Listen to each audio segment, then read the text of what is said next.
and master's from Carnegie Mellon and his PhD from Ghent University. He has over a decade experience in computer architecture, both in industry as well as academia, and has received several awards for his research in simulation, sampling, and modeling. Today, he will introduce us to computer architecture research in his talk, Make an Impact, How Computer Architecture Researchers Design Novel AI Accelerators, Processes, and Improved Security Techniques. Let's warmly welcome Erik. Thank you so much. Thanks for the introduction. So today, what I'm going to do, I'm going to talk a bit about what computer architecture is, and also talk a little bit about what exactly research is to me. Maybe some people are thinking about a career in research, but they don't know all the what that entails. So it can be interesting to see what my vision of what research is, and then we'll talk a bit about some of the work that we've been doing in our lab. One of the things that we do is we cover a large space of the computer architecture, I guess, research area. And so if you see on the left here, we have high performance client devices. So this means your mobile phones, for example, or your drones, maybe building energy efficient servers or simulating new future workloads, for example. So all of these different pieces fall under the umbrella of computer architecture. But increasingly, what we've been seeing is more and more work on processor security or security in general, especially for all of our devices, our connected devices. And we also see AI acceleration being extremely important. For example, the work that Angela was talking about, she's working on some of the algorithms and next steps in the robotics area here, but using her new algorithms. And so when we want to deploy something like that, we need the hardware that can take her algorithms and so that the robot can execute them really quickly or give feedback to the user quickly.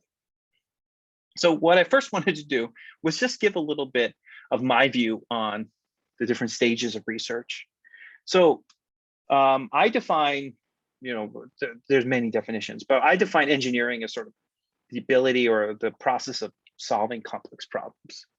And so in the daily work of a researcher, we're building things and solving problems all the time. I define innovation as applying the research that has been that's been occurring in academia or in other places, and applying other people's research or maybe in your own lab to solve new engineering challenges that you have. So maybe, for example, one of the processor designs is slightly different from what you need, and so you're really interested in that solution. So you want to take that design and maybe tweak it a little bit for your use case. But really, what I want to talk about today is the research that we conduct in our lab, and research here at the School of Computing and NUS. And basically, this is solving problems in ways that have never been done before. And so when you think about this initially, how can we come up with this new idea that no one's done before? How's that even possible? But that's what we're doing every day. We're trying to think about these things. And in fact, when you're as a researcher, you're actually performing all of these tasks. You're performing all of these tasks because first, as a researcher, we're going to build the latest state of the art because we want to see how that work is performing. Then we potentially apply it to some new problems, problems that we're interested in. But then the interesting part happens. We want to determine where the current solutions are unable to solve your new problem. Where are they lacking? Where is there not enough efficiency? Where does it just not solve the problem properly? And so now our role as researchers is really to work to find these novel solutions to the problem at hand. So, coming up with a brand new way to do something that no one's really thought of before or thought of in that way is really what we're working to do here. Okay, so now let's switch modes here and talk a little bit about what we do in our group. So what we're working on is, you can think of it as trying to build systems that mimic a beehive, for example. We want to build efficient, high performance, distributed, and autonomous systems. And you can see a beehive here as being, having many of these qualities. And the other thing that we've noticed in our work is that we're seeing sensors and cameras being distributed throughout all of the different layers of society really today, from custom hardware and servers in dedicated locations to maybe putting programmable processors in lampposts to help get your job done quicker. Maybe, and definitely we see it in phones and other devices around everywhere. One of the things that we're trying to do is think about how can we make our edge devices, also known as Internet of Things or IoT devices, maybe these processors in our systems, how can we make them run extremely fast and provide these new capabilities, like these new robots that we're talked about last presentation. So how do we accomplish that? And this is an example of the kinds of edge devices or IoT devices that we want to be able to build, right? We want to, in this case, it's a SWAN. This isn't from our group, but this is from ECE at NUS. And what they were able to do was, have this autonomous platform that would go and in the water, and it would, it could use its sensors to see the status of the water. And basically, what's happening is, now you can think of this as one of those devices, and it's doing computation there, and it's communicating with other devices and things like that. So this is the kind of thing that we want to enable with our work. One of the issues with computers today is that they get hot, extremely hot. And really, one of the things to think about is, if we can make computing more energy efficient, then maybe we can bridge the gap to a more sustainable solutions. Data centers themselves is one of this part of something called the IoT hierarchy. Basically, all of these different components in the systems, all of these different components in our environment today. And you have maybe your cameras and sensors and your gateway devices and data center servers, but each one of these things has different performance, which is these MIPS numbers on the left, but also has different power output.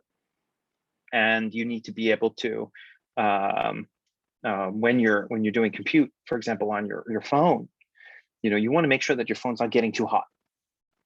And if it does, you don't want to break your phone, right? So we want to make sure that the processors are able to provide a great capabilities, but also be able to do that within reasonable constraints. So now I'm going to talk a little bit more about computer architecture, some computer architecture terms. What's happening today, we're really at an interesting time where there are these laws or guidelines. One's called Dennard scaling on the left, one on the right is Moore's law. Maybe people might have heard of these two sort of guidelines or laws or rules. But what's happening is Dennard scaling over the years have led us to do more and more with our machines, with our laptops, with our phones. And we could, activate more of the transistors and do more all at the same time. And this led to great performance improvements. At the same time, we had the shrinking of transistors, which also helped us to pack more in the same space. And this actually, we could do that at a lower cost. So now all of a sudden we had more transistors, smaller, they don't get as hot, and we have a really low cost. So that's great, everything's great there. But it turns out that these rules or these guidelines are really not, at this point, they're not the same as they used to be. We're not getting more affordable transistors. We're no longer able to turn on all those transistors and do all those things that we want to do with them. And so what you can see here in the lower right-hand corner, the numbers aren't as important as the trend here. So over the years, we would have more and more cost reductions occurring with different technology advances. But now, using the latest technology nodes actually costs more than before. So this is a challenge for computer architects. How do we build new machines that do more with less? And on the left, it's a slightly complicated diagram, but the point is the red arrows are showing that things have really dropped off. Performance, which is the blue set of dots, and power, which is the red triangles, they've sort of leveled off for our common devices. So what does that mean? How are we supposed to continue to improve and do more with what we have? And so one of the examples of that is to think differently and to think about, the systems in a new way. And I'll explain a little bit about how we did that in our research, but we developed this new processor core called the load slice core. And what this allowed us to do was improve this metric called performance per watt per dollar. But basically what this says is you can increase performance and do it in an energy efficient and power efficient way. So by thinking about things in new ways, we're hoping that we can overcome some of these limitations with transistor costs going up. Okay, so I just wanted to give a little bit of an overview of the space at which we work in.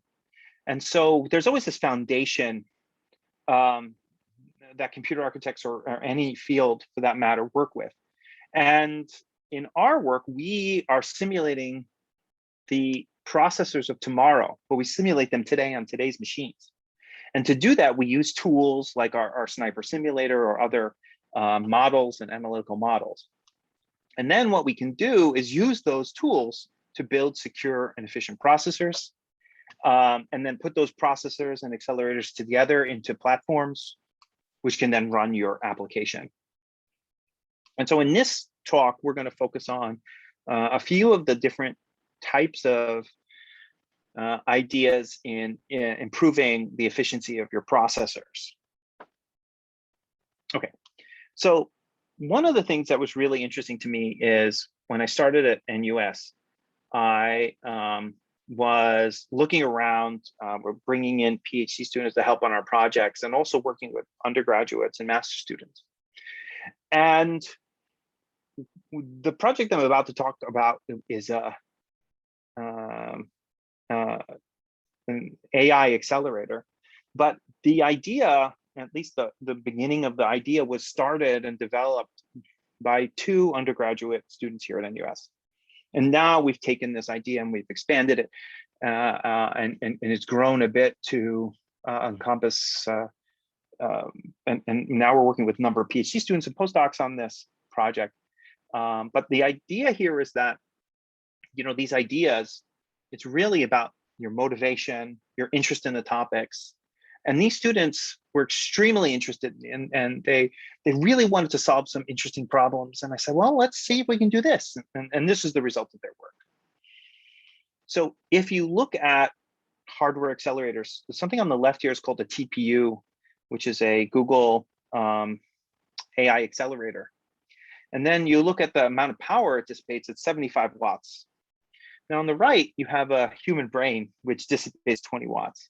Now the capabilities of the TPU on the left, right, are not as good as the capabilities of the human brain, right? We're trying to get there with new AI techniques. But the point is that we're not there yet, right? We're unable to achieve all the capabilities of what we can do with the human brain, but we still take a lot more power. to do that.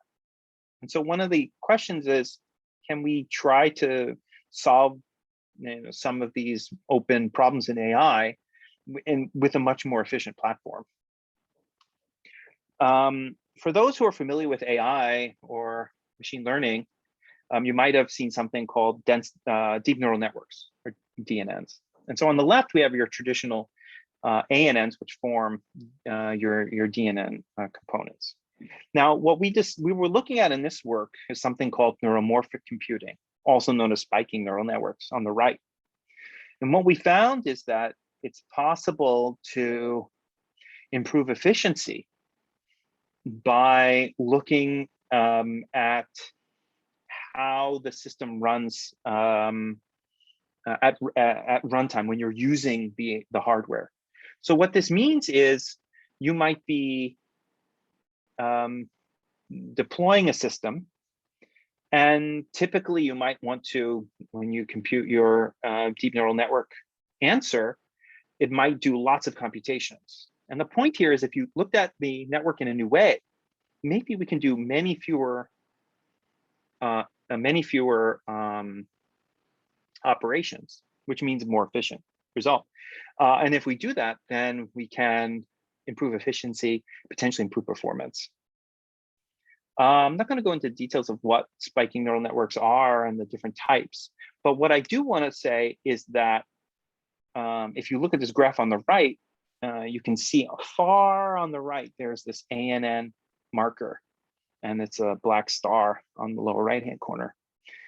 And so what's happening here is you can see the x-axis, in this case, is mega ops, which is millions of operations per second, but let's just call this compute power. And so if you look at this black star for the ANN, you can see the amount of compute you have to do is just huge. Now in the lower left-hand corner, what you see with the this box here on the left, the green and the blue and the red, are some neuromorphic techniques that we looked at implementing, and we were able to implement with our accelerator. And they do a significantly lower number of operations, but they're still able to have a fairly good accuracy result. And so, but you look at this and you say, maybe we can take advantage of this by building some hardware to do that. And so that's what we did. We built an accelerator, an AI accelerator called YOSO. You only spike once, and that has to do with the neuromorphic technique that we are accelerating. It consists of a number of PEs, or processing elements, and each processing element has some memory and a processing core. And inside the core, you access memory and you do the compute, and then when you're done, you store the result back.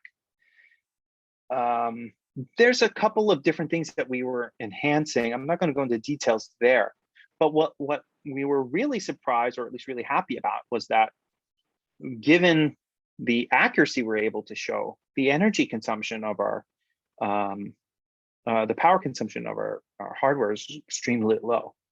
And so, when what we did was we saw the potential for innovation, and then we thought to ourselves, can we solve this problem? Can we invent something new that allows us to take advantage of this? And that's when we designed a new piece of hardware, and we're able to build this new accelerator that can do a better job with respect to energy efficiency computer-related work. So I just want to switch gears a little bit here. So I started with one topic, which was AI accelerators. But processors are also extremely important for our group.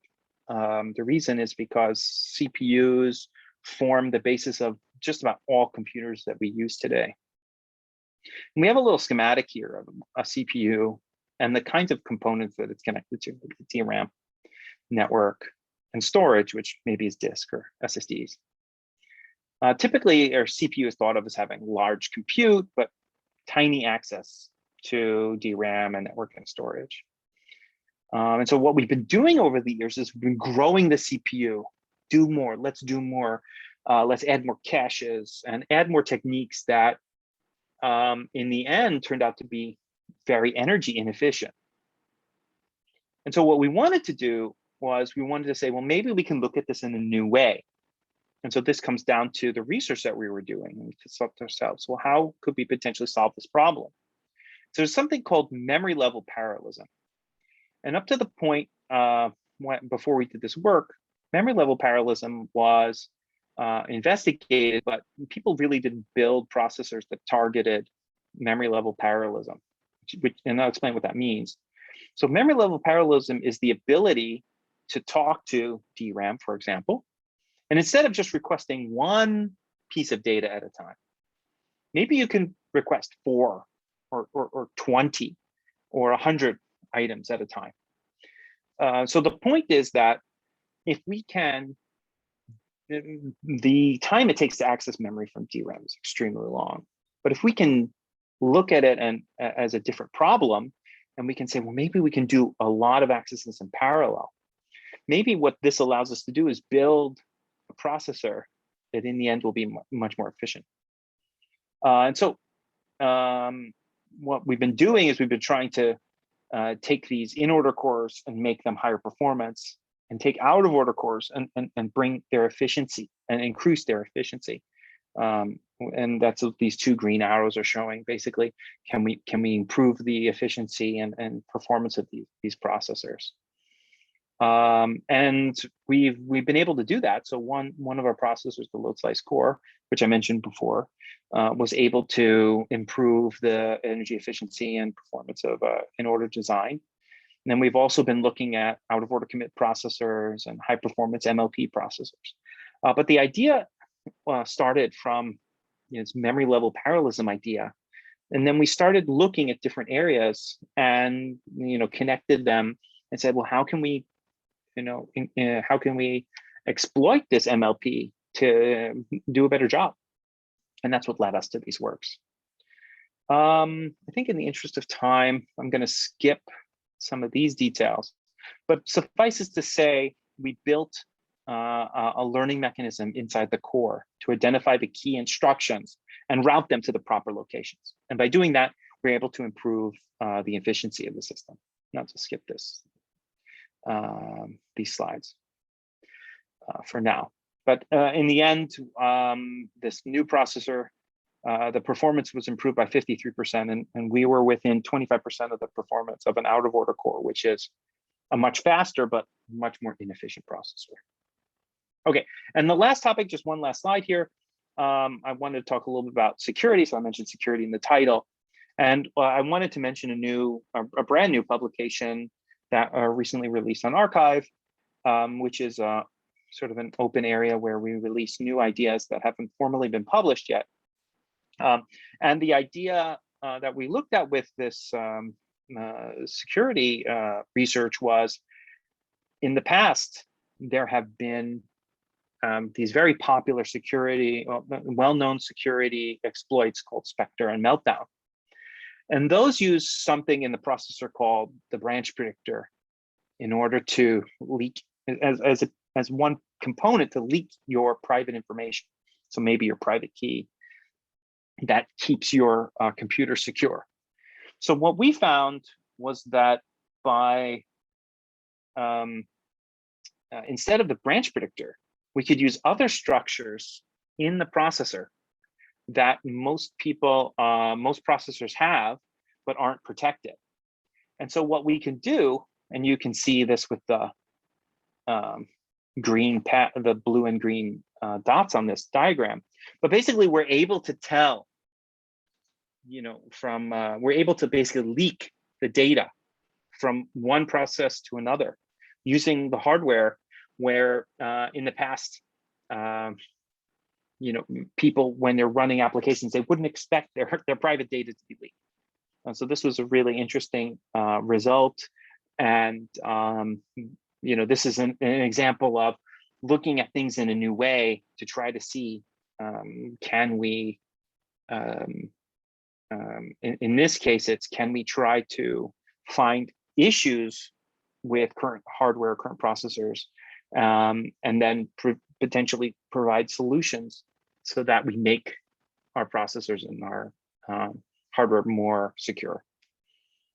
Okay, so with that, I'll be glad to take any questions.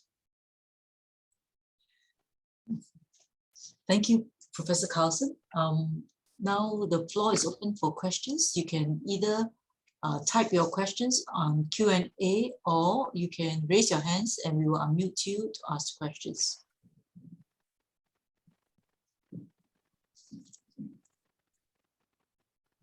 Maybe I will start with a very simple question. So you were saying that nowadays we are nearly at our limits, and I hear that you are able to kind of use whatever you